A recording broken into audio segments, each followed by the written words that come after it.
जय हिंद दोस्तों। मैं हूं आपका बहादुर सर। और दोस्तों, आज के इस वीडियो में हम पिछले 12 महीने यानी कि जनवरी 2025 से दिसंबर 2025 तक के करंट अफेयर्स के मोस्ट इम्पोर्टेंट क्वेश्चन को बिल्कुल डिटेल में और आसान भाषा में डिस्कस करेंगे। तो आइए दोस्तों, बिना किसी देरी के शुरुआत कर लेते हैं नंबर फर्स्ट क्वेश्चन से। नंबर फर्स्ट क्वेश्चन है, दिसंबर 2025 में संयुक्त राष्ट्र जनसंख्या पुरस्कार 2025 किसे दिया गया है? तो दोस्तों, संयुक्त राष्ट्र जनसंख्या पुरस्कार 2025 जो है ये संस्थागत श्रेणी में दिया गया है international union for the scientific study of population संस्था के लिए। दोस्तों, ये जो संस्था है ना, ये संयुक्त राष्ट्र यानी कि यूएन की एक यौन और प्रजनन स्वास्थ्य एजेंसी है। ठीक है, और इस एजेंसी का उद्देश्य क्या है? तो हर गर्भावस्था इच्छा से हो, हर प्रसव सुरक्षित हो और हर युवा अपनी पूरी क्षमता तक पहुंचे। ठीक है, ये इस संस्था का उद्देश्य है और इस साल इस संस्था को संयुक्त राष्ट्र जनसंख्या पुरस्कार 2025 दिया गया है। नंबर सेकंड हमारा क्वेश्चन है, दिसंबर 2025 में सीमा सुरक्षा बल यानी कि बीएसएफ के महानिदेशक का अतिरिक्त प्रभार किसे दिया गया है? तो देखो दोस्तों, जो बीएसएफ के डीजी थे, ठीक है, पहले कौन थे? दलजीत सिंह चौधरी। ठीक है, तो इनका हो गया है रिटायरमेंट। तो अभी आईटीबीपी के डीजी हैं, आईटीबीपी के वर्तमान डीजी हैं, इनका नाम है प्रवीण कुमार। इनको बीएसएफ के डीजी का अतिरिक्त प्रभार दिया गया है, याद रखना आप लोग। नेक्स्ट हमारा क्वेश्चन है, Syed Modi international badminton tournament 2025 महिला एकल का खिताब किन भारतीय खिलाड़ियों ने जीता है? तो दोस्तों, Syed Modi international badminton tournament 2025 में महिला युगल का खिताब जो है ये भारतीय खिलाड़ियों ने जीता है। इनका नाम क्या है? त्रिशा जॉली और Gayatri Gopichand P. C option correct हो जाएगा। दोस्तों, ये जो टूर्नामेंट है इसका आयोजन कहाँ पर किया गया? तो उत्तर प्रदेश के लखनऊ में इस टूर्नामेंट का आयोजन किया गया। और पूछा जाए कि कहाँ पर? लखनऊ में भी, तो बाबू बनारसी दास इंडोर स्टेडियम है लखनऊ में, यहाँ पर आयोजन किया गया। और दोस्तों, ये जो टूर्नामेंट है इसकी शुरुआत कब हुई थी? 1991 से। ठीक है, नेक्स्ट हमारा क्वेश्चन है, वनडे इतिहास में सबसे ज़्यादा छक्के लगाने का रिकॉर्ड किस भारतीय खिलाड़ी ने बनाया है? तो सही आंसर हो जाएगा दोस्तों ऑप्शन डी, रोहित शर्मा ने। दोस्तों, रोहित शर्मा ने 30 नवंबर 2025 को साउथ अफ्रीका के खिलाफ 3 छक्के लगाकर पाकिस्तान के शाहिद अफरीदी का रिकॉर्ड तोड़ दिया है। ठीक है, रोहित शर्मा ने कुल 352 छक्के मारने का नया वर्ल्ड रिकॉर्ड बनाया है। और दूसरे स्थान पर किसका रिकॉर्ड है? पाकिस्तान के शाहिद अफरीदी का। ठीक है, 351 छक्के इनने 398 मैचों में लगाए थे। दोस्तों, मैं आपको बार बार बोलता हूँ, यदि आपको पिछले एक साल का करंट अफेयर पढ़ना है बिल्कुल आसान भाषा में और डिटेल में, ठीक है, तो हमारी करंट अफेयर्स की ई बुक लॉन्च हो गई है। इस ई बुक के अंदर आपको पिछले एक साल का करंट अफेयर्स मिल जाएगा मंथली वाइज। और इसके अलावा दोस्तों, जितने भी ट्रेंडिंग टॉपिक हैं वो भी सारे आपको मिल जाएंगे, जैसे अपॉइंटमेंट है, ब्रांड एम्बेसडर है, ठीक है, अवार्ड हैं, जितने भी शहर अभ्यास हुए हैं, सबमिट हैं, ठीक है, इंडेक्स हैं, सारे ट्रेंडिंग टॉपिक भी मिल जाएंगे। और दोस्तों, जो हमारी दूसरी ई बुक है ये स्टैटिक जीके की रामबाड़ी बुक है। इसमें आपको सभी सब्जेक्ट के मोस्ट रिपीटेड 5000 से ज़्यादा क्वेश्चन का कलेक्शन किया गया है। और इसी प्रकार से तीसरी हमारी ई बुक है साइंस की रामबाड़ी बुक। इसमें भी पिछले साल पूछे गए 5000 से ज़्यादा क्वेश्चन का कलेक्शन मिल जाएगा। दोस्तों, यदि आप इन तीनों ई बुक को एक साथ परचेस करते हैं तो अपना एक कॉम्बो ऑफर चल रहा है। मात्र आपको 150 रुपये का पेमेंट करना है इस क्यूआर कोड पर। जैसे ही आपका पेमेंट सक्सेस हो जाता है, आप हमें स्क्रीनशॉट इस व्हाट्सअप नंबर पर सेंड करें। ठीक है, तो जैसे ही हमें स्क्रीनशॉट मिलेगा 5 सेकंड के अंदर मैं ये तीनों ई बुक आपके व्हाट्सअप नंबर पे ही सेंड कर दूंगा। ठीक है, तो इस क्यूआर कोड पर पेमेंट कर सकते हैं, या फिर जो नंबर दिख रहा है ना आपको, ये हमारा फ़ोनपे नंबर, गूगल पे नंबर और पेटीएम नंबर है, तो इस नंबर पर भी आप डायरेक्टली पेमेंट कर सकते हैं। नेक्स्ट हमारा क्वेश्चन है, 56वें भारतीय अंतर्राष्ट्रीय फिल्म महोत्सव यानी कि IFFI 2025 में किस मूवी को सर्वश्रेष्ठ फीचर फिल्म का गोल्डन पीकॉक पुरस्कार मिला है? तो ये पुरस्कार किस मूवी के लिए दिया गया है? इस्कॉन ऑफ यूथ मूवी के लिए। ठीक है, याद रखेंगे आप लोग, ये जो मूवी है दोस्तों यह एक वियतनामी मूवी है। और दोस्तों ये जो भारतीय अंतर्राष्ट्रीय फिल्म महोत्सव है, इसका आयोजन कहाँ पर किया गया? तो 1 दिसंबर को गोवा में इसका आयोजन किया गया और इस साल इसका 56वां संस्करण है। ये भी आप लोग याद रखेंगे। फिर बताओ किस देश की टीम ने Sultan Azlan Shah hockey cup 2025 जीता है? तो ये कप जो है ये बेल्जियम ने जीत लिया है। बेल्जियम ने फाइनल में हराया है भारत को 1-0 से, ठीक है, और अपना पहला सुल्तान अजलान शाह कप जीत लिया है। ये टूर्नामेंट मलेशिया में हुआ है और यह एक वार्षिक अंतर्राष्ट्रीय पुरुष हॉकी प्रतियोगिता है। इसका आयोजन हर साल मलेशिया में होता है। अब तक इस प्रतियोगिता में सबसे ज़्यादा जीत ऑस्ट्रेलिया टीम की है। कितनी बार?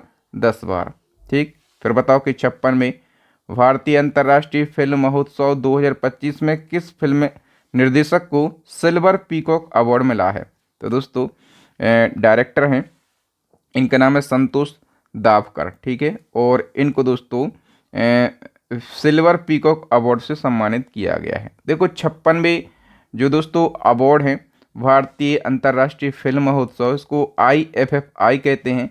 इनके विजेताओं की यदि हम सूची की बात करें तो सर्वश्रेष्ठ फीचर फिल्म में गोल्डन पीकॉक अवार्ड दिया गया है स्किन ऑफ यूथ मूवी के लिए। यह एक वियतनामी मूवी है। और यदि दोस्तों हम बात करें कि फिल्म निर्देशक में सिल्वर पीकॉक अवार्ड दिया गया संतोष दावकर के लिए। मराठी फिल्म है एक इनकी गोंदल, ठीक। बेस्ट एक्टर जो है मेल कैटेगरी में दिया गया है किसके लिए? ओबेईमार रेयोस के लिए। और किस फिल्म के लिए? आप पोएट के लिए। और बेस्ट एक्टर वही फीमेल कैटेगरी में किसको? ज़ारा सोफिया ओस्तान के लिए। और लाइफ टाइम अचीवमेंट अवार्ड, ये याद रखना दोस्तों, ये इम्पोर्टेंट है, ये रजनीकांता के लिए दिया गया और भारतीय सिनेमा में 50 वर्षों के योगदान के लिए इनको ये अवार्ड दिया गया है। तो ये ज़्यादा महत्वपूर्ण है, इसको आप ज़रूर याद रखेंगे। बताइए दिसंबर 2025 में भारत की यात्रा पर आए रूसी राष्ट्रपति पुतिन को राष्ट्रपति भवन में कितने तोपों की सलामी के साथ गार्ड ऑफ ऑनर मिला है? तो रूसी राष्ट्रपति पुतिन जो है भारत की यात्रा पर आए, इस दौरान इनके लिए 21 तोपों की सलामी दी गई और गार्ड ऑफ ऑनर से सम्मानित किया गया। बताओ दिसंबर 2025 में जारी महिला शांति और सुरक्षा सूचकांक 2025-26 में भारत की रैंक क्या रही है? तो इस सूचकांक में अपना देश 131वें स्थान पर है। दोस्तों जो महिला शांति और सुरक्षा सूचकांक है ये Georgetown institute for women peace and security और पीस रिसर्च इंस्टीट्यूट ओस्लो के द्वारा जारी किया जाता है। ये सूचकांक दुनिया के 181 देशों की रैंकिंग प्रदान करता है। और इस बार दोस्तों ये जो रैंकिंग है ये 3 बातों पर निर्भर करती है, एक समावेशन, दूसरा न्याय और तीसरा सुरक्षा। और भारत की रैंक क्या है? 131वीं। स्कोर क्या है? तो 0.607। और टॉप पर डेनमार्क देश है। सबसे खराब रैंक जो है अफगानिस्तान की है 181। बताइए 4 दिसंबर 2025 को स्वराज कौशल का निधन हो गया है। वो किस राज्य के राज्यपाल रह चुके हैं? स्वराज कौशल दोस्तों ये आप लोगों ने सुषमा स्वराज का नाम सुना होगा, ठीक है। तो सुषमा स्वराज के ये पति थे और इनका भी निधन हो गया है। ये मिजोरम के राज्यपाल रह चुके हैं, ठीक है। स्वराज कौशल पूर्व विदेश मंत्री सुषमा स्वराज के पति थे। वो भारत के सबसे कम उम्र के राज्यपाल बनने वाले व्यक्ति थे। जब ये राज्यपाल बने थे तो इनकी उम्र कितनी थी? 37 वर्ष। और राज्यपाल बनने के लिए न्यूनतम उम्र 35 वर्ष का होना अनिवार्य है। वो वर्ष 1990 में मिजोरम की राज्यपाल बने थे, ठीक है। और बाद में 1998 से 2004 तक की राज्यसभा के सांसद भी रहे हैं हरियाणा से। नेक्स्ट हमारा क्वेश्चन है दोस्तों, भारत का पहला वाटर पॉजिटिव एयरपोर्ट कौन सा बना? वाटर पॉजिटिव एयरपोर्ट दोस्तों ये कौन सा बन गया है? इंदिरा गांधी अंतर्राष्ट्रीय हवाई अड्डा। और ये कहाँ का है?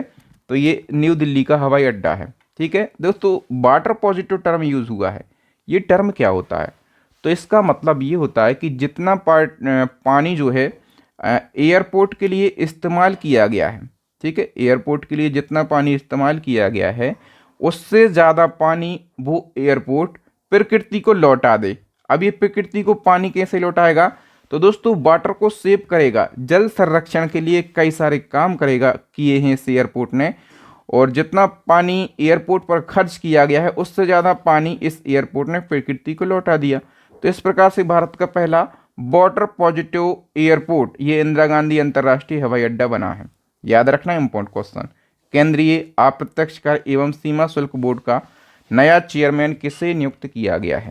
तो इसका करेक्ट आंसर हो जाएगा विवेक चतुर्वेदी के लिए। भारत और किस देश की सेना के बीच संयुक्त सैन्य अभ्यास एक्विबेरियन तिरुवनंतपुरम में आयोजित हुआ है? तो एक्विबेरियन का आयोजन भारत और मालदीव के बीच में किया जाता है। ठीक है, और इस साल इसका 14वां संस्करण केरला के तिरुवनंतपुरम में आयोजित हुआ है। इस अभ्यास में भारत की ओर से गढ़वाल राइफल के 45 सैनिक शामिल हुए। इस अभ्यास का उद्देश्य भारत और मालदीव के बीच साझा सुरक्षा चुनौतियों से निपटने की क्षमता को बेहतर बनाना। बताओ दुनिया के सबसे कम उम्र में फीडे रेटिंग पाने वाले चेस खिलाड़ी कौन बने हैं? तो ये भी इम्पोर्टेंट क्वेश्चन है। इनका नाम है सर्वज्ञ सिंह कुशवाहा।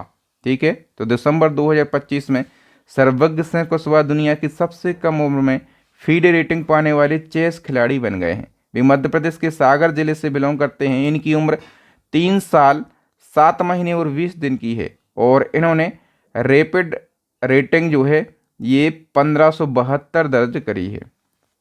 बताओ क्वेश्चन है, भारत की हेरिटेज फुटफॉल रैंकिंग 2024-25 के अनुसार देश में सबसे ज़्यादा कौन सा स्मारक देखा गया है? तो दोस्तों देश में सबसे ज़्यादा ताजमहल स्मारक को देखा गया है। फिर बताओ लोकसभा ने हेल्थ सिक्योरिटी से नेशनल सिक्योरिटी सेस विधेयक पारित किया। इसके तहत किन प्रोडक्ट पर अतिरिक्त टैक्स लगेगा? दोस्तों ये जो विधेयक पारित हुआ है इसके तहत पान मसाला जो प्रोडक्ट होते हैं ना, इन पे अतिरिक्त टैक्स लगेगा। बताइए दोस्तों किस राज्य की उरेयूर सूती साड़ी को जीआई टैग दिया गया है? तो ये साड़ी दोस्तों तमिलनाडु की है और उसको अभी जीआई टैग प्रदान किया गया है। बताओ ऑक्सफोर्ड यूनिवर्सिटी प्रेस ने Oxford word of the year 2025 किसे घोषित किया है? तो करेक्ट आंसर हो जाएगा दोस्तों रेजवेट के लिए। ठीक है दोस्तों, जो रेजवेट शब्द है ना इसको Oxford word of the year घोषित किया गया है। तो इसका मतलब क्या है? यह एक इंटरनेट स्लैग है। क्या है? इंटरनेट स्लैग है और इसका मतलब होता है ऐसा कंटेंट जो लोगों को जानबूझकर गुस्सा दिलाने या फिर उकसाने के लिए बनाया जाता है ताकि सोशल मीडिया पे ज़्यादा कमेंट, ज़्यादा शेयर और एंगेजमेंट मिल सके। मतलब जो भड़काऊ टाइप का कंटेंट होता है ना कि बोले ये करो वो करो, है ना, तो ताकि लोग कमेंट करें, उसको ज़्यादा शेयर करें, उसको ज़्यादा रीच मिले, तो ऐसे कंटेंट को रेजवेट शब्द दिया गया है और ऑक्सफोर्ड ने इसको वर्ड ऑफ द ईयर चुना है। मतलब हिंद महासागर में बने किन 2 चक्रवाती तूफानों ने नवंबर 2025 में 4 देशों के बड़े हिस्सों में तबाही मचाई है और भारत को भी प्रभावित किया है? तो वो दोस्तों वो तूफान कौन से हैं? तो हितवाह और सैन्यार।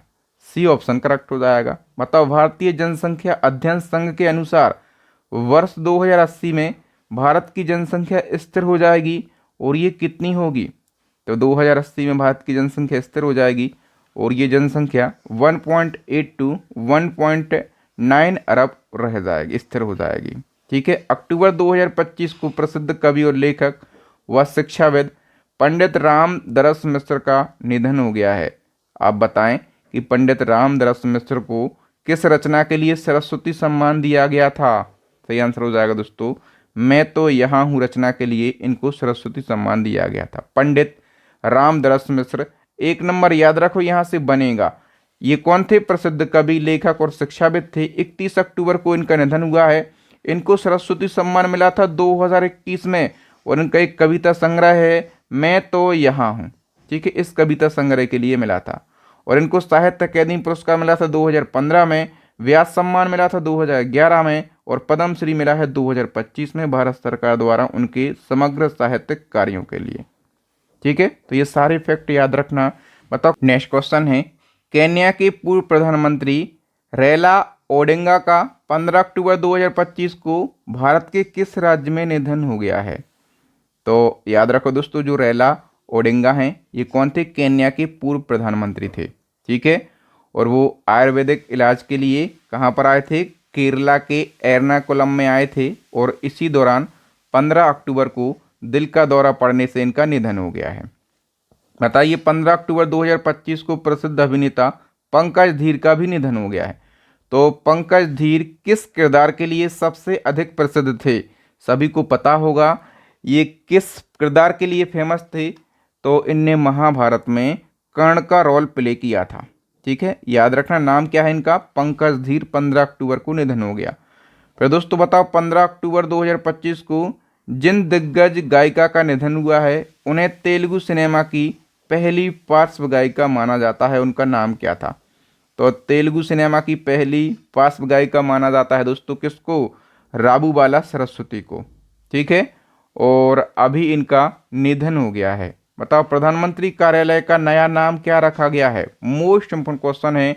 तो प्रधानमंत्री कार्यालय का नया नाम रखा गया सेवा तीर्थ। और नाम क्यों बदला गया? ताकि लोगों को ये संदेश दिया जा सके कि सरकार का मुख्य उद्देश्य जनता की सेवा करना है। इसी क्रम में दोस्तों राज्यों के राजभवन का भी नाम बदला गया है। और राज्यों के जो राजभवन है दोस्तों उनका नाम अब हो गया है लोक भवन। बी ऑप्शन करेक्ट हो जाएगा। देखो राजभवन क्या होता है? तो राज्य का गवर्नर हाउस होता है जहां पर राज्यपाल रहते हैं और सरकारी काम करते हैं। नाम क्यों बदला गया? ताकि इसमें भारतीय संस्कृति, गौरव और वीरता का भाव प्रकट हो सके। ठीक है, नेक्स्ट क्वेश्चन, केंद्रीय सचिवालय का भी नाम बदल दिया गया है। तो केंद्रीय सचिवालय का नाम क्या हो गया है? कर्तव्य भवन। केंद्रीय सचिवालय क्या होता है दोस्तों? तो भारत सरकार के जो प्रमुख मंत्रालय और विभाग होते हैं ना उनका प्रशासनिक केंद्र होता है केंद्रीय सचिवालय। बताओ राष्ट्रपति भवन में स्थित दरबार हॉल का नाम बदलकर क्या कर दिया गया है? राष्ट्रपति भवन में एक दरबार हॉल है और इस हॉल का नाम गणतंत्र मंडप कर दिया गया है। ठीक है, तो याद रखना दोस्तों उपनिवेशवाद के निशानों को मिटाने और आधुनिक भारत के प्रतीक का भारतीयकरण करने के प्रयास में राष्ट्रपति मुर्मू जी ने राष्ट्रपति भवन के 2 हॉलों का नाम बदल दिया। एक है दोस्तों राष्ट्रपति भवन में दरबार हॉल, तो दरबार हॉल का नाम हो गया गणतंत्र मंडप। दूसरा हॉल है अशोक हॉल, तो अशोक हॉल का नाम हो गया है अशोक मंडप। ठीक है, ये भी आपको याद रखना। फिर बताओ दोस्तों हाल ही में FIDE chess world cup 2025 trophy का नाम बदलकर नया नाम क्या रखा गया है? ये भी इम्पोर्टेंट क्वेश्चन है। तो FIDE chess world cup trophy का भी नाम बदल दिया और इसका नाम विश्वनाथन आनंद कप रखा गया है। ठीक है, याद रखो नवंबर 2025 को फीडे शतरंज विश्व कप 2025 ट्रॉफी का नाम भारत के महान शतरंज खिलाड़ी विश्वनाथन आनंद के नाम पर रखा गया। अब इस प्रतिष्ठित ट्रॉफी को आधिकारिक रूप से विश्वनाथन आनंद कप कहा जाएगा।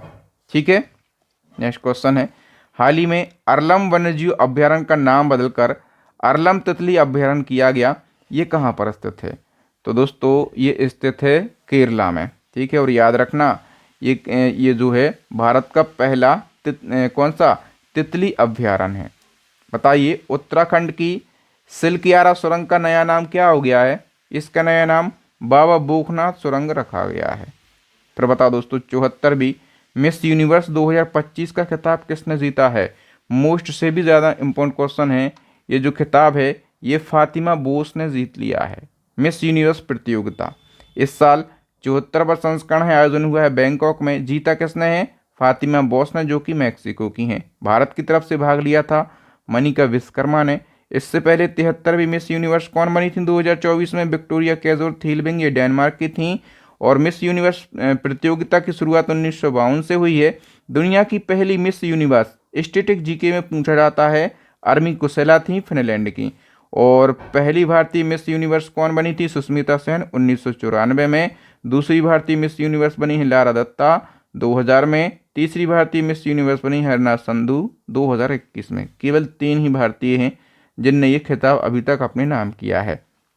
हाल ही में दिग्गज अभिनेता धर्मेंद्र का निधन हो गया। तो धर्मेंद्र को किस उपनाम से जाना जाता था? इनके लिए ही मैन, गरम धर्म और धर्म जी, इन 3 उपनामों से जाना जाता था। बाकी धर्मेंद्र के बारे में फैक्ट याद रखना, ये फैक्ट 1 नंबर जरूर दिलाएंगे। 24 नवंबर को इनका निधन हुआ है 89 वर्ष की आयु में मुंबई में। इनका पूर्ण नाम धर्मेंद्र केवल कृष्णदेव और जन्म हुआ था पंजाब के लुधियाना में एक जगह है नसराली। ठीक है, 1935 को जन्म हुआ था। इनकी पहली फिल्म कौन सी थी? दिल भी तेरा हम भी तेरे, 1960 में ये रिलीज़ हुई थी। आखिरी फिल्म है 21 जो कि अभी रिलीज़ होना है। और इनने अपने जीवन में 300 से ज़्यादा फिल्मों में काम किया है और ये बीजेपी पार्टी से बीकानेर संसदीय लोकसभा क्षेत्र से सांसद भी रहे हैं।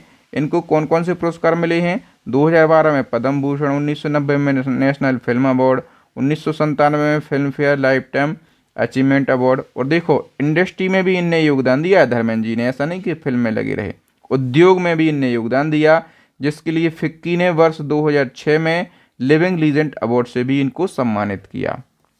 फिर बताओ हाल ही में नीतीश कुमार ने कौन सी भी बार बिहार के मुख्यमंत्री के रूप में शपथ ग्रहण करी है? तो करेक्ट आंसर हो जाएगा दोस्तों 10वीं बार। 20 नवंबर को नीतीश कुमार ने 10वीं बार बिहार के सीएम के रूप में शपथ ग्रहण करी है। और देखो ये तो सीएम बने हैं, बिहार के डिप्टी सीएम के रूप में सम्राट चौधरी और विजय सिन्हा ने शपथ ग्रहण करी है, मतलब दो जो हैं बिहार के डिप्टी सीएम बने। और ये शपथ ग्रहण समारोह हुआ है पटना के गांधी मैदान में। ठीक है, एनडीए विधायक दल का नेता नीतीश कुमार को सर्वसम्मति से चुना गया। बिहार विधानसभा में 243 सीटें हैं, जिसमें से एनडीए ने 202 सीटें जीत ली हैं। बताइए विधानसभा चुनाव 2025 में बिहार की सबसे युवा विधायक कौन चुनी गई हैं? ये भी इम्पोर्टेंट क्वेश्चन है। इनका नाम क्या है? मैथिली ठाकुर इनका नाम है।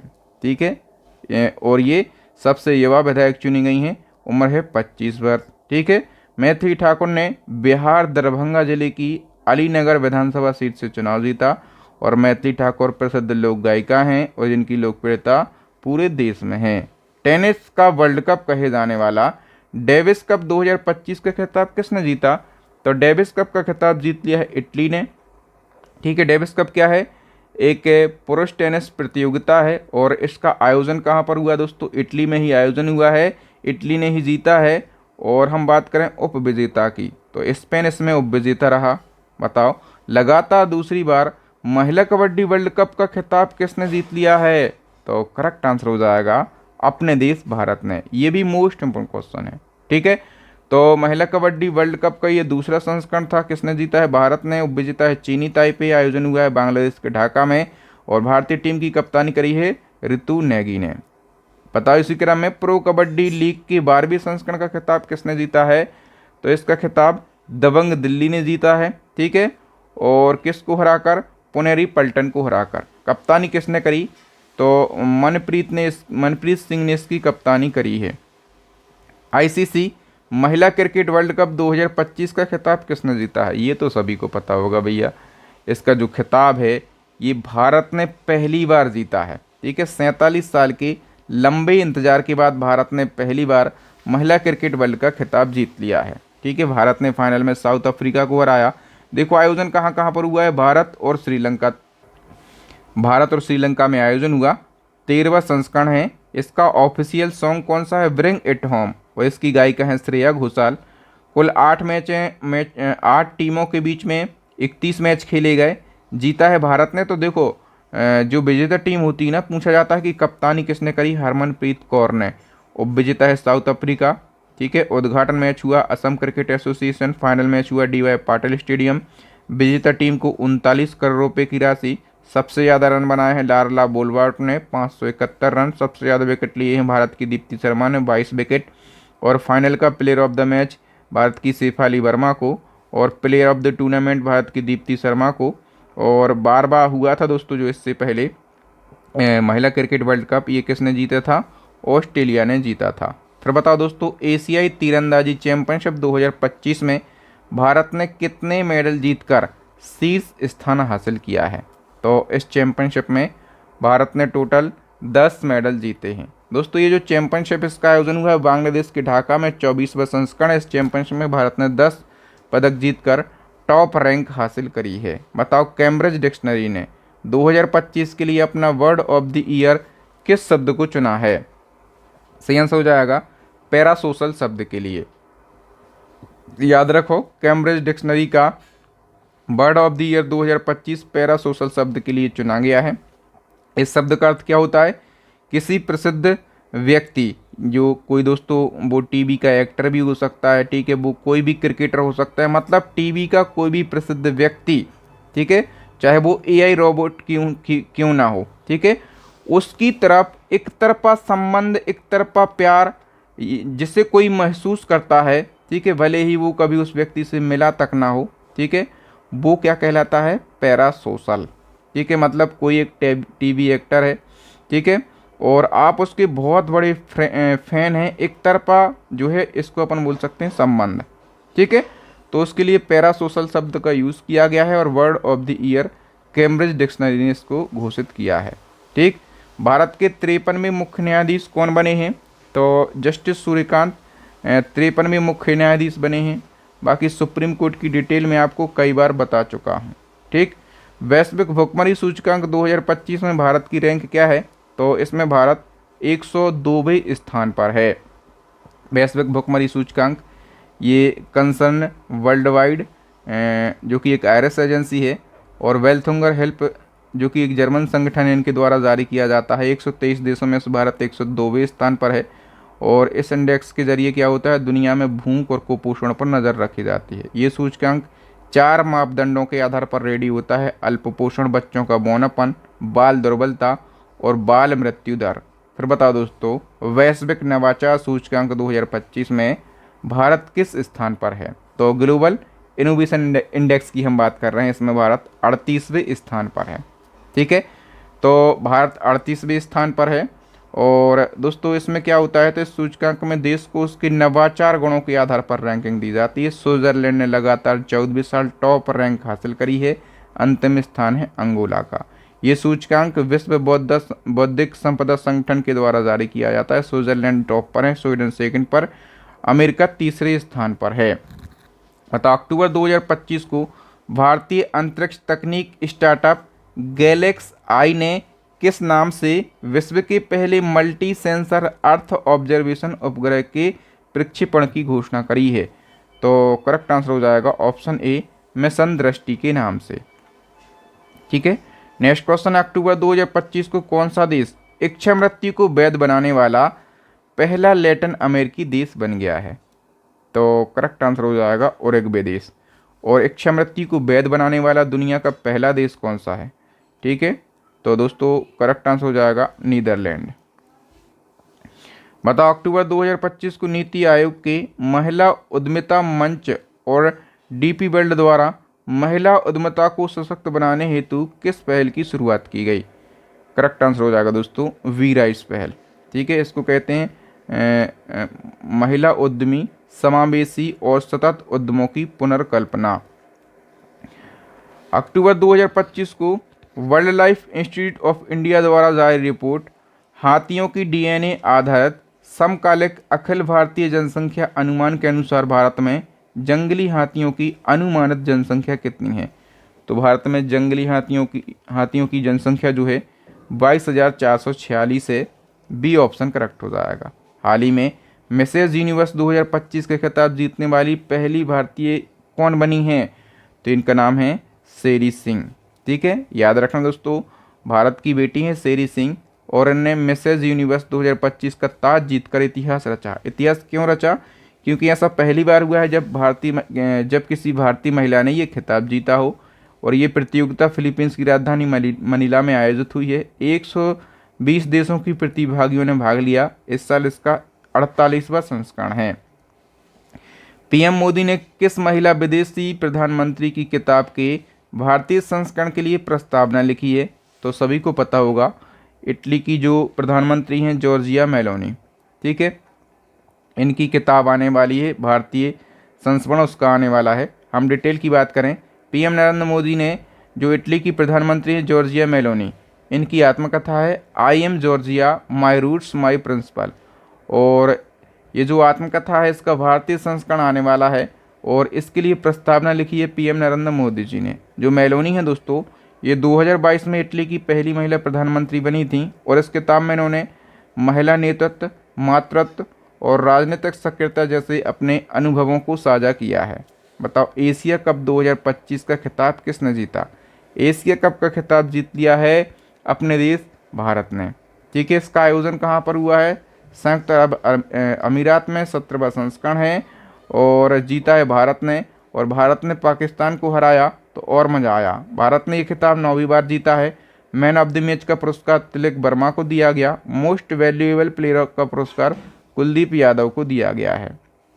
बताइए दोस्तों, एशियन क्रिकेट काउंसिल के चीफ का नाम क्या है जिनसे इंडिया टीम ने एशिया कप 2025 की चैंपियन ट्रॉफी और अपने व्यक्तिगत पदक लेने से मना कर दिया। तो जब अपन ने दोस्तों एशिया कप जीता, ठीक है, तो उस टाइम जो एसीसी के चीफ हैं वो ये ट्रॉफी वगैरह दे रहे थे भारत के लिए, भारत के खिलाड़ियों के लिए। तो भारत के खिलाड़ियों ने क्या किया दोस्तों, उनने कहा नहीं नहीं बाबू, हम किसी पाकिस्तानी व्यक्ति से ये ट्रॉफी नहीं ले सकते। इनका नाम है मोहसिन नकवी, ये एसीसी के तो चेयरमैन हैं ही, इसके अलावा ये पाकिस्तान के गृह मंत्री भी हैं, ठीक है। तो बड़ी मतलब ये वायरल खबर रही, ठीक है। भारतीय खिलाड़ियों ने खूब विरोध किया और ट्रॉफी नहीं ली, खाली हाथ लौट आए।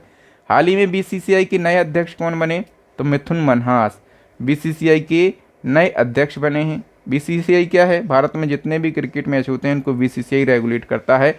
Board of control for cricket in India इसका फुल फॉर्म होता है। स्थापना 1928 में, हेडक्वार्टर मुंबई में। देखो इसके अध्यक्ष कौन है, तो इसके अध्यक्ष अभी बन गए मिथुन मनहास, ठीक है। और सचिव कौन है दोस्तों, तो देवजीत सैकिया इसके सचिव हैं। हाल ही में 69वें बैलन डी'ओर पुरस्कार 2025 किसने जीता है, तो दोस्तों ये जो पुरस्कार है यह एक अंतर्राष्ट्रीय फुटबॉल पुरस्कार है जो कि दुनिया के सर्वश्रेष्ठ फुटबॉल खिलाड़ियों को हर साल दिया जाता है, ठीक है। तो देखो पुरुष कैटेगरी में ये पुरस्कार उस्माना डेम्बेले को दिया गया, ये फ्रांस के फुटबॉलर हैं। और महिला कैटेगरी में दिया गया है एताना बोनमाती के लिए जो कि स्पेन की फुटबॉलर हैं। तो सी ऑप्शन करेक्ट हो जाएगा। फिर बताओ मोरक्को में भारत की पहली विदेशी रक्षा फैक्ट्री का उद्घाटन किसने किया है, तो इसका उद्घाटन दोस्तों भारत के रक्षा मंत्री राजनाथ सिंह और मोरक्को के रक्षा मंत्री अब्दुल लतीफ लोदी ने किया है, दोनों जनों ने मिलकर, ठीक है। बताओ भारत ने पहली बार रेल पर चलने वाले मोबाइल लॉन्चर से किस मिसाइल का सफल परीक्षण किया जिससे भारत दुनिया के चुनिंदा देशों में शामिल हो गया है, तो करेक्ट आंसर हो जाएगा दोस्तों अग्नि प्राइम मिसाइल का, डी ऑप्शन करेक्ट हो जाएगा। बताओ हाल ही में घोषित राष्ट्रीय फिल्म पुरस्कार 2025 में सर्वश्रेष्ठ अभिनेता का पुरस्कार किसने जीता है, तो इसमें शाहरुख खान और विक्रांत मैसी दोनों जनों ने बेस्ट एक्टर का अवार्ड जीता है। जो राष्ट्रीय फिल्म पुरस्कार ये महत्वपूर्ण है, याद रखो ये भारत में प्रतिष्ठित पुरस्कारों में से एक है और ये पुरस्कार भारतीय सिनेमा में उत्कृष्ट योगदान के लिए दिया जाता है। इसकी शुरुआत हुई थी 1954 में। ये पुरस्कार सूचना एवं प्रसारण मंत्रालय द्वारा दिया जाता है, ठीक है। 2025 में इसका 71वां संस्करण है, नई दिल्ली में आयोजन हुआ है। देखो बेस्ट एक्टर का अवार्ड जीता है दो जनों ने, जवान मूवी के लिए शाहरुख खान ने और 12th फेल मूवी के लिए विक्रांत मैसी ने। हम बात करें सर्वश्रेष्ठ अभिनेत्री की तो रानी मुखर्जी ने जीता है। सर्वश्रेष्ठ निर्देशक यानी कि बेस्ट डायरेक्टर का अवार्ड जीता है सुदीप्त हुसैन ने। बेस्ट फीचर फिल्म का अवार्ड जीता है 12th फेल ने। और बेस्ट फीचर हिंदी फिल्म इसका अवार्ड जीता है कटहल मूवी ने। बताइए Dada Saheb Phalke life time achievement award 2025 से किसे सम्मानित किया गया, तो ये सम्मान जो है ये किसको दिया गया है, ये जो तेलुगु के या हम कहें मलयालम सिनेमा के सुपरस्टार हैं मोहनलाल, ठीक है, इनके लिए दिया गया। तो दादा साहब फाल्के पुरस्कार का इस साल 55वां संस्करण है और ये जो है भारतीय सिनेमा का सर्वोच्च सम्मान है और ये सम्मान मलयालम सिनेमा के सुपरस्टार मोहनलाल को दिया गया है और ये पुरस्कार इनको वर्ष 2023 के लिए दिया गया। इससे पहले 54वां दादा साहब फाल्के पुरस्कार अभिनेता मिथुन चक्रवर्ती को दिया गया था और इस पुरस्कार की शुरुआत हुई 1969 में और पहली बार ये पुरस्कार देविका रानी को दिया गया था। बताओ 25वां एससीओ शिखर सम्मेलन 2025 कहाँ पर आयोजित किया गया, तो इसका आयोजन चाइना के तियानजिन शहर में हुआ है। एससीओ सम्मेलन बड़ा महत्वपूर्ण है, चाइना के तियानजिन में इसका आयोजन हुआ है। इस साल इसका 25वां संस्करण है। तो इससे पहले 24वां संस्करण 2024 में कहाँ पर हुआ था, कजाकिस्तान के अस्ताना में। बाकी एससीओ के बारे में जो डिटेल है इसके बारे में सभी को पता होगा।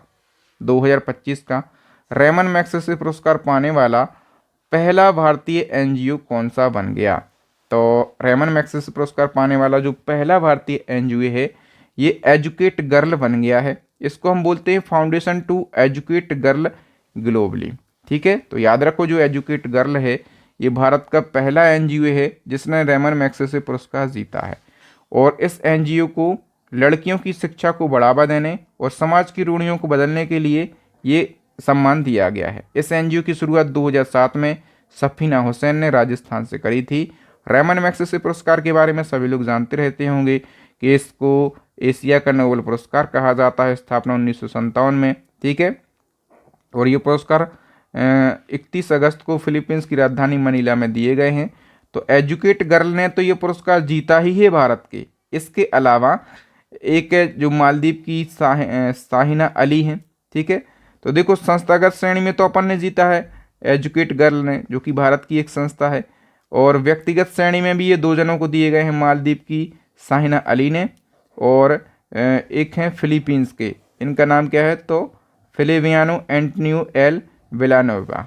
ठीक है, बताओ हाल ही में भारत का पहला पूर्णतः डिजिटल साक्षर राज्य कौन सा बन गया है? करेक्ट आंसर हो जाएगा ऑप्शन बी, केरला। ठीक है, ये भी महत्वपूर्ण क्वेश्चन है। बताओ मई 2025 में भारत का पहला पूर्ण साक्षर राज्य कौन सा बना? तो ये बन गया है दोस्तों कौन सा? मिजोरम। सी ऑप्शन करेक्ट हो जाएगा। नेक्स्ट क्वेश्चन है, भारत का दूसरा सैटेलाइट लॉन्च स्टेशन किस राज्य के कुलशेखरपट्टनम में दिसंबर 2026 तक तैयार होने की उम्मीद है? तो सभी को पता होगा दोस्तों, अभी तक भारत का केवल एक, या फिर हम कहें कि पहला सैटेलाइट लॉन्च स्टेशन है, और वो कौन सा है तो सतीश धवन स्पेस सेंटर, जो कि आंध्र प्रदेश श्रीहरिकोटा में स्थित है। और भारत का दूसरा सैटेलाइट लॉन्च स्टेशन कहाँ पर तैयार हो रहा है? तो ये तमिलनाडु के तूतीकोरिन में तैयार हो रहा है। ठीक है, बताइए रेलवे बोर्ड के अध्यक्ष और सीईओ का नाम क्या है, जिनका कार्यकाल केंद्र सरकार ने अगस्त 26 तक के लिए बढ़ा दिया? तो इनका नाम है सतीश कुमार। ठीक है, सतीश कुमार इनका नाम है। कार्यकाल 31 अगस्त तक के लिए बना है, ये 2024 में नियुक्त हुए थे। भारत का सबसे चौड़ा 6 लेन वाला केबल ब्रिज किस नदी पर बनाया गया, जिसका उद्घाटन पीएम मोदी और सीएम नीतीश कुमार ने किया है? तो दोस्तों भारत का सबसे चौड़ा 6 लेन वाला केबल ब्रिज ये बना है गंगा नदी पर। ठीक है, और इस पुल का नाम क्या है? तो ओंटा सिमरिया पुल गंगा नदी पर बना है। ठीक है, उद्घाटन पीएम मोदी जी और बिहार के सीएम नीतीश कुमार ने किया। ये देश का सबसे चौड़ा 34 मीटर का 6 लेन एक्सपेंशन केबल ब्रिज है। और हम बात करें दोस्तों कि चौड़ाई कितनी है इसकी? 34 मीटर। ठीक है, और लंबाई कितनी है? तो 8.15 किलोमीटर। बताइए भारतीय रेलवे ने एशिया की सबसे लंबी मालगाड़ी का सफलतापूर्वक परीक्षण किया, इस मालगाड़ी का नाम क्या है? तो एशिया की सबसे लंबी मालगाड़ी 4.5 किलोमीटर की, इसका नाम क्या है? रुद्रास्त्र। हम डिटेल की बात कर लेते हैं। तो अगस्त 2025 को भारतीय रेलवे ने भारत और एशिया की सबसे लंबी मालगाड़ी का सफल परीक्षण किया है। और दोस्तों ये जो सफल ट्रायल है ना, ये पूर्व मध्य रेलवे के पंडित दीनदयाल उपाध्याय डिवीज़न ने गंज ख्वाजा स्टेशन और गहरवा स्टेशन के बीच किया। इस मालगाड़ी का नाम रुद्रस्त है। लंबाई 4.5 किलोमीटर। इसमें कितने डिब्बे हैं? 354 इसमें डिब्बे हैं। अगस्त 2025 में यूपी के शाहजहांपुर जिले के किस नगर का नाम बदलकर परशुरामपुरी किया गया? तो सही आंसर हो जाएगा जलालाबाद नगर का। जो जलालाबाद नगर है दोस्तों, ये भगवान परशुराम की जन्मस्थली मानी जाती है। यहाँ पर भगवान परशुराम के कई सारे ऐतिहासिक मंदिर भी उपलब्ध हैं। वर्ष 2025 में भारत ने पेट्रोल में कितने प्रतिशत एथनॉल मिश्रण का लक्ष्य हासिल किया है? तो करेक्ट आंसर हो जाएगा दोस्तों 20%। इसको कही जा रहा है E20, मतलब पेट्रोल में एथनॉल कितना है? 20%। ठीक है, बताइए अगस्त 2025 में उपराष्ट्रीय सुरक्षा सलाहकार यानी कि डिप्टी एनएसए किसे नियुक्त किया गया है? तो अनीश दयाल सिंह के लिए। ठीक है, याद रखना अनीश दयाल सिंह भारत के डिप्टी एनएसए बनाए गए हैं। ये कौन थे? पहले सीआरपीएफ की डीजी थे, और वर्तमान में जो एनएसए है यानी कि राष्ट्रीय सुरक्षा सलाहकार वो कौन है? अजीत डोभाल। अपने आप में ये फेमस पर्सनालिटी है। अगस्त 2025 में मिस इंडिया यूनिवर्स 2025 का खिताब किसने जीता है? तो ये खिताब मनिका विश्वकर्मा ने जीता था। ठीक है, बताओ कि जुलाई 2025 को भारतीय सेना के नए उप प्रमुख कौन बने हैं? भारतीय सेना के नए उप प्रमुख कौन बन गए? Lieutenant general Pushpendra Singh. इसी क्रम में भारतीय नौसेना के 47वें उप प्रमुख बने हैं। भारतीय नौसेना की हम बात कर रहे हैं, इसके 47वें उप प्रमुख कौन बने? वाइस एडमिरल संजय बोत्सैन। तो देखो जो हम बात करें कि वर्तमान में जो सैन्य पदों के प्रमुख हैं, जैसे CDS कौन है? जनरल अनिल चौहान। नौसेना प्रमुख कौन है? दिनेश कुमार त्रिपाठी। थल सेना प्रमुख कौन है? उपेंद्र द्विवेदी। और वायुसेना प्रमुख हैं अमरप्रीत सिंह। हाल ही में फीडे महिला शतरंज वर्ल्ड कप 2025 के खिताब जीतने वाली पहली भारतीय कौन बनी हैं? तो इनका नाम है दोस्तों दिव्या देशमुख। ये भी मोस्ट से भी ज़्यादा इम्पोर्टेंट क्वेश्चन है, तो याद रखना, नागपुर की बेटी हैं दिव्या देशमुख, और इनने फीडे महिला चेस वर्ल्ड कप जीतकर एक नया वर्ल्ड रिकॉर्ड बनाया है, मतलब एक नया इतिहास रचा है, क्योंकि दिव्या देशमुख ये खिताब जीतने वाली पहली भारतीय बन गई हैं। ठीक है, और इन्होंने फाइनल मुकाबले में भारत की ही एक बेटी को हराया है, इनका नाम है कोनरू हम्पी। और दिव्या देशमुख इसी शानदार जीत के साथ भारत की 88वीं ग्रैंड मास्टर और महिलाओं के क्रम में 4थी भी ग्रैंड मास्टर बन गई हैं। बताओ, जुलाई 2025 में सुरक्षा बलों ने जम्मू कश्मीर के पहलगाम हमले के मास्टरमाइंड मूसा समेत 3 आतंकवादियों को किस ऑपरेशन के तहत मार गिराया है? तो जो पहलगाम का मास्टरमाइंड था दोस्तों मूसा और इनके 3 अन्य आतंकवादी साथी, तो ऑपरेशन महादेव के तहत इनको मार गिराया गया है। बताओ, हाल ही में किस राज्य के सांगली जिले में स्थित इस्लामपुर शहर का नाम बदलकर ईश्वरपुर किया गया? तो दोस्तों जो इस्लामपुर है ये कहाँ पर? महाराष्ट्र के सांगली जिले में था, अब इसका नाम क्या हो गया है? ईश्वरपुर। हाल ही में किस IIT ने ऐतिहासिक मोडी लिपि को देवनागरी लिपि में बदलने के लिए दुनिया का पहला AI मॉडल विकसित किया है? तो दोस्तों IIT रुड़की ने मोडी लिपि को देवनागरी लिपि में बदलने के लिए दुनिया का पहला AI मॉडल विकसित कर लिया। किस शहर में भारत के पहले हाइड्रोजन संचालित ट्रेन कोच का सफलतापूर्वक परीक्षण किया गया? तो इसका परीक्षण चेन्नई में किया गया है। हॉलीवुड वॉक ऑफ फेम 2026 सम्मान के लिए चुनी जाने वाली पहली भारतीय अभिनेत्री कौन बनी है? तो दीपिका पादुकोण। दक्षिण अमेरिकी देश सूरीनाम में पहली महिला राष्ट्रपति कौन बनी है? जेनिफर गेरलैंग साइमंस सूरीनाम देश की पहली महिला राष्ट्रपति बनी है। भारतीय नौसेना की पहली महिला फाइटर पायलट कौन बनी है? इनका नाम है आस्था पुनिया, और ये यूपी के मेरठ जिले की रहने वाली हैं। टेक कंपनी है एप्पल, तो एप्पल के COO का नाम बताएं जो कि भारतीय मूल के हैं। इनका नाम है सबीर खान। जुलाई 2025 में पेशेवर क्रिकेट में मात्र 5 गेंदों में 5 विकेट लेने वाले पहले पुरुष खिलाड़ी कौन बने हैं? Curtis Kemper. और कर्टिस केम्पर जो हैं ये आयरलैंड के ऑलराउंडर हैं। हाल ही में लॉन्च की गई दी वन नामक पुस्तक किस प्रसिद्ध क्रिकेटर की आत्मकथा है? तो दी वन नामक शिखर धवन की आत्मकथा है और यह भी लॉन्च की गई। हाल ही में किस राज्य सरकार ने मुख्यमंत्री कन्या विवाह मंडप योजना की शुरुआत करी? तो इस योजना की शुरुआत बिहार सरकार ने करी है। देखो, मुख्यमंत्री कन्या विवाह मंडप योजना, ठीक है, इस योजना के तहत क्या होगा? तो बिहार की ग्राम पंचायतों की जो सबसे गरीब और ज़रूरतमंद परिवार की बेटियां होती हैं, उनकी शादी की मदद के लिए हर ग्राम पंचायत में एक विवाह मंडप बनाया जाएगा, ताकि गरीब परिवारों की विवाह में व्यवस्था आसानी से हो सके, उन बेटियों का विवाह उस मंडप में हो सके और किराए वगैरह देने की ज़रूरत ना पड़े। हाल ही में किस देश में दुनिया का पहला जेट संचालित उड़ने वाला ह्यूमनॉइड रोबोट लॉन्च किया है? तो किस देश ने किया है? इटली देश ने। भारत के सबसे लंबे एनिमल ओवरपास कॉरिडोर का अनावरण कहाँ पर किया गया? तो दिल्ली मुंबई एक्सप्रेस वे पर। सी ऑप्शन करेक्ट हो जाएगा। भारत ने किस क्षेत्र में भगवान बिरसा मुंडा पुरस्कार की स्थापना करने की घोषणा करी? तो भगवान बिरसा मुंडा पुरस्कार, इसकी जो स्थापना है सिकल सेल बीमारी की दवा अनुसंधान और विकास के क्षेत्र में इसकी स्थापना की गई है। देखो मैं आपको बताऊं, भगवान बिरसा मुंडा पुरस्कार, इसकी घोषणा किसने करी है? केंद्रीय जनजातीय मामलों के राज्य मंत्री दुर्गा दास ने। उद्देश्य क्या है? जो सिकल सेल बीमारी है ना, इस बीमारी की नई और प्रभावी दवाओं के अनुसंधान को प्रोत्साहित करना।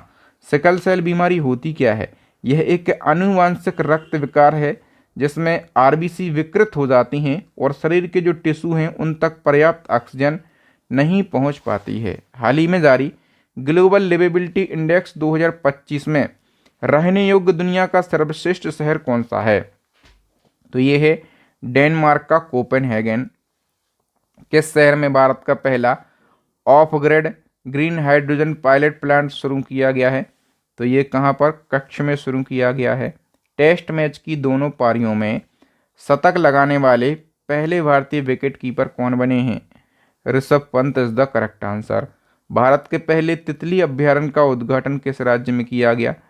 तो करेक्ट आंसर हो जाएगा केरला में। देखो, भारत का पहला तितली अभ्यारण्य केरला के कन्नूर जिले में स्थित अरलम वन्यजीव अभ्यारण्य को बनाया गया और इस अभ्यारण्य का अब नाम बदलकर अरलम तितली अभ्यारण्य हो गया है। यहाँ पर क्या है, 266 से अधिक तितली की प्रजातियों को संरक्षित किया गया है जिनमें कई सारी दुर्लभ और संकटग्रस्त प्रजातियां भी शामिल हैं।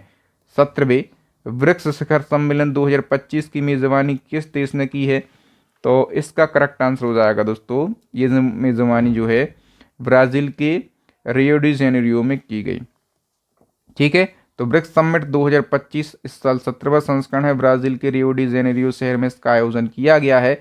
भारत की तरफ से मोदी जी शामिल हुए। इससे पहले दोस्तों जो 16वां ब्रिक्स समिट है 2024 में ये रूस में हुआ था। बाकी ब्रिक्स के बारे में सभी लोग जानते हैं। बताइए, भारतीय खुफिया एजेंसी है रॉ। ठीक है, रॉ के नए प्रमुख कौन बने हैं? पराग जैन रॉ के नए प्रमुख बने हैं। ठीक है, इसका फुल फॉर्म होता है research and analysis wing. Raw Bharat की खुफिया एजेंसी है, नई दिल्ली में है और 1968 में स्थापना। पराग जैन नए प्रमुख बन गए हैं। अंतरिक्ष जाने वाले दूसरे भारतीय कौन बने? तो राकेश शर्मा के बाद, राकेश शर्मा पहले थे, राकेश शर्मा के बाद शुभांशु शुक्ला अंतरिक्ष में जाने वाले दूसरे भारतीय बने हैं। राकेश शर्मा के अंतरिक्ष पहुंचने के 41 साल बाद शुभांशु शुक्ला अंतरिक्ष में पहुंचे और वो जून 2025 को नासा द्वारा लॉन्च एक्सियम 4 मिशन के तहत अपने 3 अन्य अंतरिक्ष यात्रियों के साथ अंतरिक्ष पहुंचे और वो इंटरनेशनल स्पेस स्टेशन में रिसर्च का काम करने के लिए पहुंचे और इसके लिए फॉल्कन 9 रॉकेट का इस्तेमाल किया गया। देखो, इनके जो 3 साथी हैं उनके नाम याद रखो। पोलैंड की हैं दोस्तों, इनका नाम क्या है? स्लावोज्ब ओजनास्की। ठीक है, तो और एक कौन है? पैगी विटसन यूएसए के, और दोस्तों एक हैं टेबोर कापू, ये हंगरी के हैं। फिर बताओ, किस नदी पर बने दुनिया के सबसे ऊंचे रेलवे पुल का उद्घाटन पीएम नरेंद्र मोदी जी ने किया है? दुनिया का सबसे ऊंचा रेलवे पुल ये चिनाब नदी पर बना है, उद्घाटन पीएम मोदी जी ने किया। ठीक है, और ये पुल कहाँ बना? जम्मू कश्मीर के रियासी ज़िले में। और ये पुल उधमपुरा Srinagar Baramulla rail link project के तहत बनाया गया। ब्रिज का नाम चिनाब रेल ब्रिज है क्योंकि ये चिनाब नदी पर बना है। ऊंचाई 359 मीटर है, जो कि जो एफिल टावर है ना पेरिस का, उससे भी ज़्यादा ऊंचाई है। हाल ही में मिस वर्ल्ड 2025 का खिताब किसने जीता है?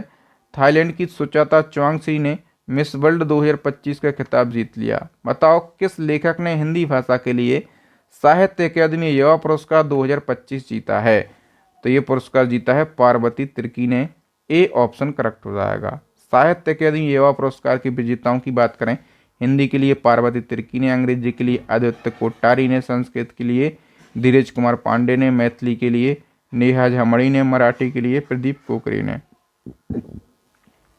नेक्स्ट, अंतर्राष्ट्रीय योग दिवस 2025 की थीम क्या रही है? तो इसकी थीम रही है yoga for one earth one health. ठीक है, और योग दिवस तो सभी को पता होगा कब मनाया जाता है, ये 21 जून को मनाया जाता है। बताओ, भारत का पहला सौर ऊर्जा संचालित शहर किस शहर को घोषित किया गया? तो करेक्ट आंसर हो जाएगा मध्य प्रदेश के सांची के लिए।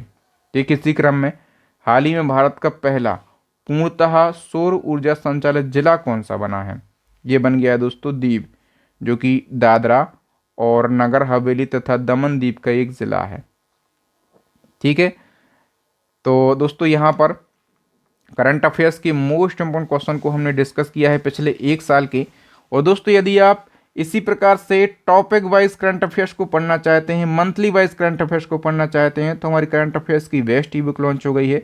दूसरी हमारी ई बुक है स्टैटिक जीके की रामायण ई बुक, तीसरी है साइंस की रामायण ई बुक। इन तीनों ई बुक को आप ज़रूर परचेस कर लेना। मैं दोस्तों एक ऑफ़र निकाला हूँ, यदि आप इन तीनों ई बुक को एक साथ परचेस करते हैं तो केवल आपको 150 रुपये का पेमेंट करना है, ठीक है।